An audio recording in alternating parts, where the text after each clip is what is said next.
Yes, for AdiTV UG like nga comment section weria oba kawondekere mu comment section yao dosigalenga ojje kumidika mawulire gomba nago wano agatamba tambula mawulire agabagatundinga mu ggwanga lyaffe Uganda kusalya baselebo afa abenjawulo mbana byo wano ku for AdiTV UG mbatumidika basinzire Canada Saudi Arabia mu ggwanga lya America mu ggwanga lya Germany mu ggwanga lya Bufaransa mu ggwanga lya Iraq ekibuga bakita Baghdad ku sanabo abali mu ggwanga lyaffe Uganda ku sanabo abali mu ggwanga lya Kenya ekibuga bakita Nairobi ntimbaganyi bambirambe bazo kubanga mujje kuminako babiri etawuba nkutumideko ko Sane Pretty Aisha nakiriyo wa Catherine nkutumideko nakato Judith nkutumideko mbagala nnyo mwenna nebesikonyeeko ntimwe bale kubanga mujje kumirako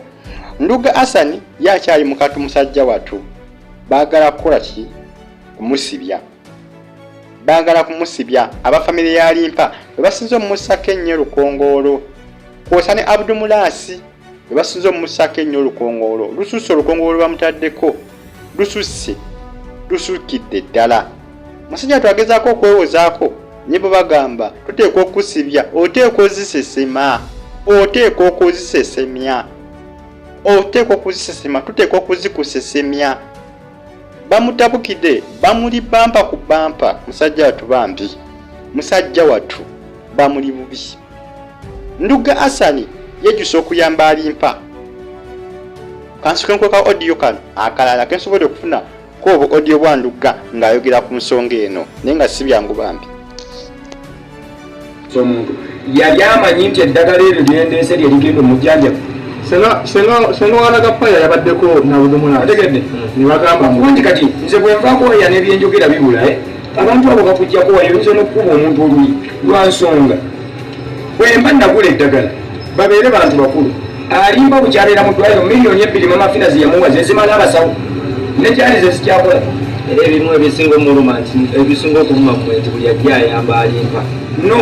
kati obusiru bwa famire bwe buno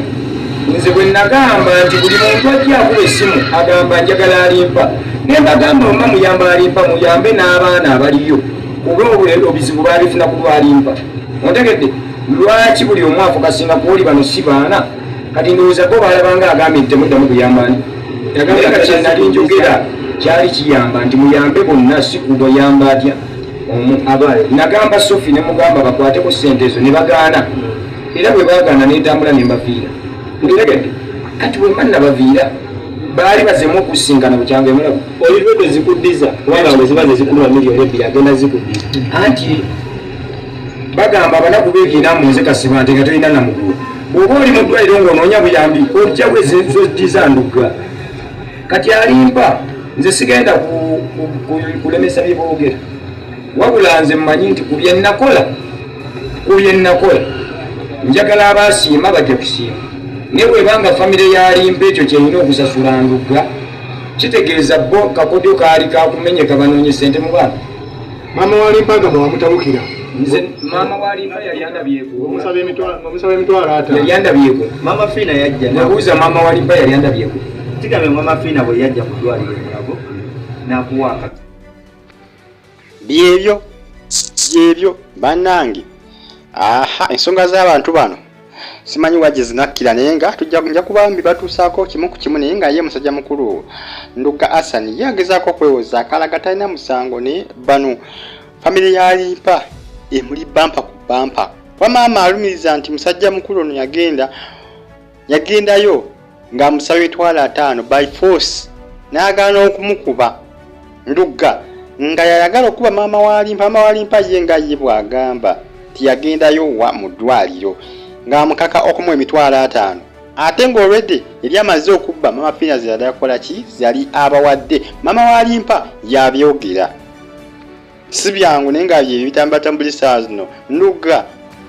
Nduga waali musajja watu yejjusa okuyamba Alimpa okuyamba si kibi naye omuntu gw'oyinza okuyamba n'oga oba nayambye waaki nakufuukira olukokobe nakufuukira akayinja mu ngatto akayinja mu ngatto nosobola okukejjamu n'okajja mu ngatto naye kano kasuse ne kayinja k'engatto kano Alimpa engeri balimu ku gundi bamutuddemu nnyo Alimpa batuddemu nnyo munnaabwe Nduga ate nga bambi yakola ekyali kyetagisa essaawa eyo okuyamba manyi sente eri abantu bemalamu nnyo eri abantu abamu nga sente tisobola kuba malamu nnyo bagita Fadi TV subscribe like nga comment section weerya mbere bulungi mwera